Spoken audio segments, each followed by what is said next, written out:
Greetings. I am in a place called Reed's Gap. It's about halfway between Shippensburg, Pennsylvania and State College, Pennsylvania. I was trying to make miles today and trying to ride through, and I missed any chance at an open campsite, and I looked for Bunker Biker, and there was no one anywhere nearby except for someone whose pin was blue, which means they're only available for information. So I turned to my backup, which I should have been using all along, just for confirmation anyway, iOverlander.com, and they have an app on the Google store called iOverlander, and it's a place where people log free campsites, paid campsites, that kind of thing. And this campsite is classified as dispersed camping. The road that it's on is actually asphalt, but the campsite itself is all gravel, and it's pretty huge. You could park probably 10 trucks here. Pickup trucks, not 18-wheelers. It's a pretty big spot. You could camp in an overlanding vehicle, van life type thing.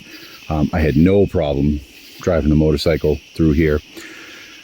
Plenty of suitable trees for pitching my hammock, as you can see. And I don't have any cell service here really at all. Sometimes if I hold my phone way up high and spin in the right direction, I can get 1 bar, but it's not enough to check for weather. So I've got the bike covered up just in case of weather. But even more concerning than weather, I don't know if I'm supposed to be here. Dispersed camping sites, sometimes you need to register for, and that's a different, like, state by state and place by place. Some, like wildlife preserves, are not managed by the state, they're managed by other entities. So I really have no idea if I'm supposed to register for this spot or not. And so I've got the bike covered up more for stealth than for weather, to be honest about it. But it's what I kind of have to do tonight. But it worked out perfectly because,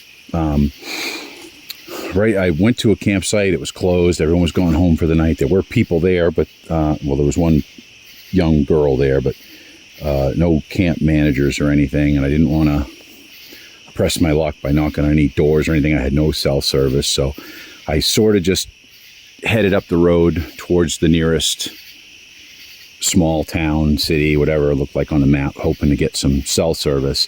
And as soon as I got cell service, I texted the nearest Bunker Biker, who was like 30 miles away. It was well after dark, and I checked iOverlander.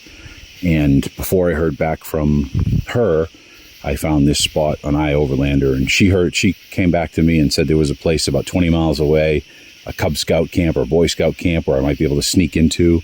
And I saw this on iOverlander, and it was only 8 miles away. And I'll tell you, even if the distances were reversed, I would have picked this spot over sneaking into private property. That's just not a smart thing to do. This, worst case scenario, I imagine like a state game warden or something may give me a fine for camping without registering, but at least it's an approved campsite. I mean, there's a picnic table here.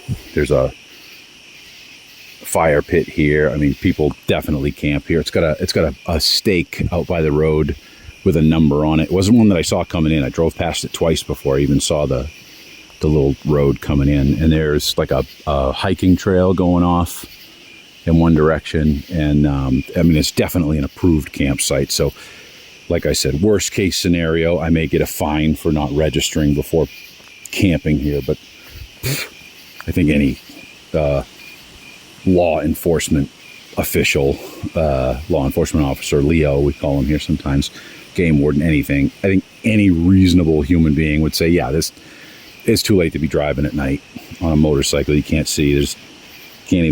I lost count of the dead deer I saw on the side of the road, and a couple live ones and foxes and stuff running across. It wasn't wise to be on the road anymore, and I really didn't even have a destination. So I think any reasonable officer would just say, yep, no problem, good to go.